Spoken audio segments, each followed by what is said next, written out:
Paano nga ba mag-apply ng calamity loan dito sa Pag-ibig? Ano yung mas mga madaling paraan? At magkano na nga ba yung interest rate na ina-offer dito?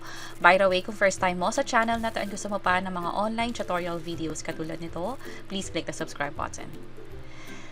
Dahil sa state of calamity na dineklara sa iba't ibang syudad dito sa Pilipinas, pwede nang mag-loan or mag-calamity loan sa Pag-ibig at pwede yan gawin online. Sa website nila na pag-ibigfund.gov.ph na pwede nyo i-access gamit yung computer or cellphone ninyo, pumunta lang dito sa virtual Pag-ibig. At ito yung magiging link, pag-ibigfundservices.com. Pwede kayong dumiretso dito. Pero again, kung hindi nyo kabisado, punta lang sa pag-ibigfund.gov.ph. At mula dito, ipapakita ko yung isang option ng pag-apply online.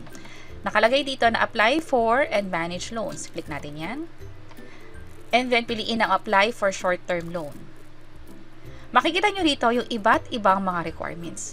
Dito sa unang pinapakita kong option, kailangan yung i-download itong form na ito at pipicturan or i-scan at i-upload siya. Ano yung itsura ng form? Ito siya, kailangan siyang fill upan, ibig sabihin ipapaprint nyo, or kung kaya nyo siyang sulatan gamit yung phone ninyo, pwede rin naman. Kumpletuhin lang lahat ng requirements o yung mga information na hinihingi dito at pirmahan sa bandang baba. Meron din tong second page kung saan hinihingi yung information about sa borrower, also yung details about sa income na din.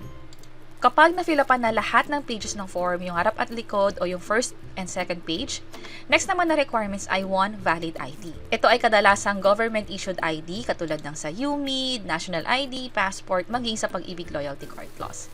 Cash card. Ito yung pagka-transferan ng pera kapag nag-loan kayo sa Pag-ibig or nag-claim kayo sa kanila. At meron kaming ginawang hiwalay na tutorial video kung saan pwede ka makakuha ng Loyalty Card Plus. Pwedeng powered ng Union Bank or AUB. Isa itong valid ID na mula sa Pag-ibig at cash card na rin o parang savings account na rin na pwedeng makapag-transfer or makareceive ng perang padala kasama na dyan yung mga ipapadala ng Pag-ibig about sa loan or claims mo. So kung wala pa kayo nito, i-pause nyo muna yung video, pwedeng mag-claim muna nito or mag-apply. One day lang, nakuha na namin itong ID na ito. Kapag okay na, meron na kayong cash card na siyang paglilipatan ng perang ni loan sa SSS, selfie naman. Siguraduhin na hawak yung ID. Also, yung sa mukha ninyo, dapat malinaw yung pagkakakuha, walang nakaharang sa mukha. Ibig sabihin, walang salamin, walang mask, walang sombrero. Kapag okay na, pwede nang mag-proceed. At dapat pipiliin nyo dito yung loan type. Dito makikita yung typhoon, cruising, or habagat. Pwedeng 12 months, ibig sabihin, isang taon or 12 buwan nyo siyang babayaran. Pwedeng 24 months or 36 months. So, piliin natin yung sa 24 months at ilagay dito yung membership ID o yung Pag-ibig number. Paste ko yun sa akin and then validate natin yung Pag-ibig number. Andito yung detalye tungkol sa'yo. Kumpletuhin lang lahat ng info dito. Okay na? Click ko yung next. And then click ko yung okay. At hintayin ang OTP na ipapadala sa phone. Na-receive ko na. Enter ko lang dito. Oops.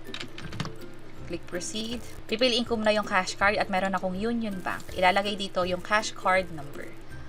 I-double check, ilalagay yung details kasi possible magkaroon kayo ng error message na katulad nito. Click ko yung retry at itama ko lang tong card number. This time, nag-proceed na tayo, nakalagay valid siya. And then, proceed tayo sa last step. Click ko lang tong proceed at i-upload na lahat ng sinabi nating requirements kanina. Yung harap at likod ng application form, maging yung sa valid ID at selfie na din at i-click itong submit. Hintayin ang notification na ipapadala ng Pag-ibig, pwedeng sa email address or sa phone ninyo about sa status ng loan. Pwede itong ma-reject or pwede rin namang ma-approve na hihintayin nyo makuha mismo or ma-transfer doon sa cash card ninyo na in-apply natin sa Pag-ibig mismo. So, ito yung isang option. Mapapansin nyo, nag-fill out pa tayo ng form. Kailangan pa itong i-print, kailangan fill upan, at kailangan na rin i-scan para ma-upload. Pero, ano yung mas madaling paraan? Ipakita ko sa inyo. Dito sa Pag-ibig online account ko, makikita ko yung contribution ko sa Pag-ibig mismo. Ito siya.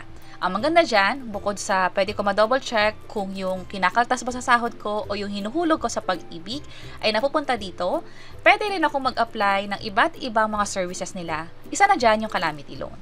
So, click ko yung apply.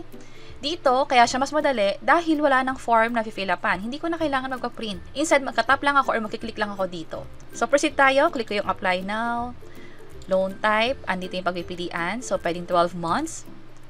And then, makikita ko na kaagad kung magkano yung contribution ko, magkano rin yung pwede kong ma-loan. 90% nung contribution ko sa Pag-ibig ang pwedeng ma-loan.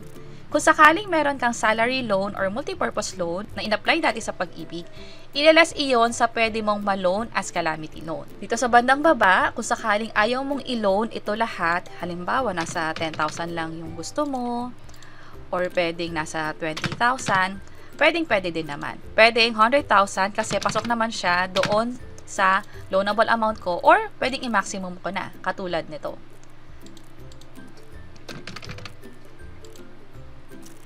Lastly, dito sa Loyalty Card Plus, piliin lang yung cash card na meron ako.